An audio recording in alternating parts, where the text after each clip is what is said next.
Berjumpa kembali dengan saya, Rainer Vincentius, calon guru penggerak Angkatan 11 dari Kota Bengkulu pada koneksi antar materi modul 2.1. Salam dan bahagia untuk kita semua. Izinkan saya untuk menyampaikan koneksi antar materi yang sudah saya rangkum.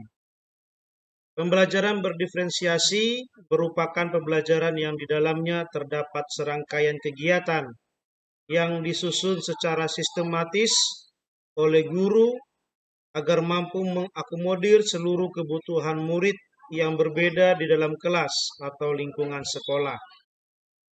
Ada pembelajaran berdiferensiasi, maka perlu persiapan atau strategi pembelajaran yang tepat dari guru, baik meliputi diferensiasi konten, diferensiasi proses, dan diferensiasi produk dengan mengacu pada aspek pemetaan kebutuhan belajar murid.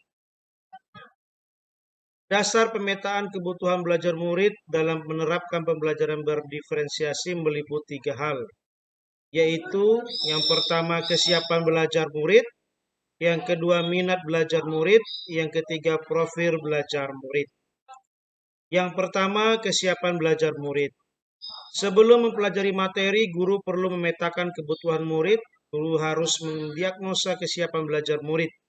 Misalnya pada diferensiasi konten, ada murid yang sudah siap mempelajari materi yang di dalamnya terdapat masalah berupa tantangan atau kemampuan berpikir tingkat tinggi atau kita sebut HOTS.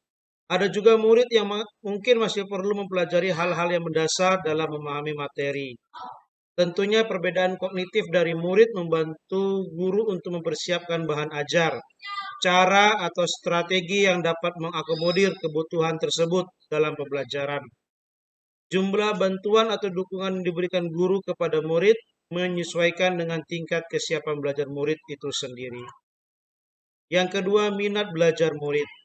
Sebelum melakukan pembelajaran berdiferensiasi, guru perlu memetakan murid berdasarkan minat belajarnya. Sebagai contohnya, ada murid yang senang belajar seni, olahraga, sains, atau bidang-bidang tertentu. Dalam hal ini, guru harus siap memfasilitasi kebutuhan murid tersebut. Guru dapat memberikan pilihan kepada muridnya untuk belajar sesuai dengan minatnya, misalnya dalam menghasilkan produk. Dalam diferensiasi produk, murid menghasilkan produk sebagai bentuk pencapaian tujuan pembelajaran yang disesuaikan dengan minat belajar murid masing-masing. Murid diberikan kebebasan dalam belajar. Murid bebas menghasilkan produk baik berupa teks atau tulisan seperti artikel, narasi, karangan, atau bentuk produk lain yang sesuai minat belajarnya seperti audio, video, poster, mind mapping, dan lainnya, baik secara individu maupun secara berkelompok. Selama produk tersebut merujuk pada indikator atau standarisasi minimum penilaian. Yang ketiga, profil belajar murid. Pemetaan kebutuhan murid berdasarkan profil belajar murid lebih kepada bagaimana murid belajar sesuai dengan gaya belajarnya yang beragam atau bervariasi. Misalnya pada diferensiasi proses, untuk murid yang memiliki gaya belajar visual, maka pada proses pembelajaran guru dapat memberikan materi dengan menggunakan media berupa gambar-gambar, tampilan slide PowerPoint, grafik, dan sebagainya yang membantu murid dalam belajar dan mengaitkan konsep satu dengan yang lainnya sesuai dengan kehidupan sehari-hari. Demikian pula untuk murid yang memiliki gaya belajar auditori, maka guru dapat memberikan materi menggunakan atau diiringi dengan musik. Pembelajaran berdiferensiasi tidak berarti bahwa guru harus melakukan kegiatan yang berbeda dalam membuat perencanaan pembelajaran atau menyusun beberapa perencanaan pembelajaran untuk setiap kali pertemuan. Namun dalam melakukan praktek pembelajaran berdiferensiasi tentunya harus dilakukan secara efektif dan efisien, mempertimbangkan moda usaha, waktu yang digunakan. Koneksi antar materi. Pembelajaran berdiferensiasi kaitannya dengan filosofi pendidikan KHD. Filosofi pembelajaran KHD menegaskan bahwa pendidikan harus berpihak pada murid. Hal ini selaras dengan pembelajaran berdiferensiasi, di mana pembelajaran berorientasi kepada kebutuhan belajar murid. Yang kedua, pembelajaran berdiferensiasi kaitannya dengan nilai dan peran guru penggerak. Dalam memetakan kebutuhan belajar murid, dibutuhkan guru yang memiliki nilai reflektif terhadap proses pembelajaran yang sudah dilaluinya bersama murid.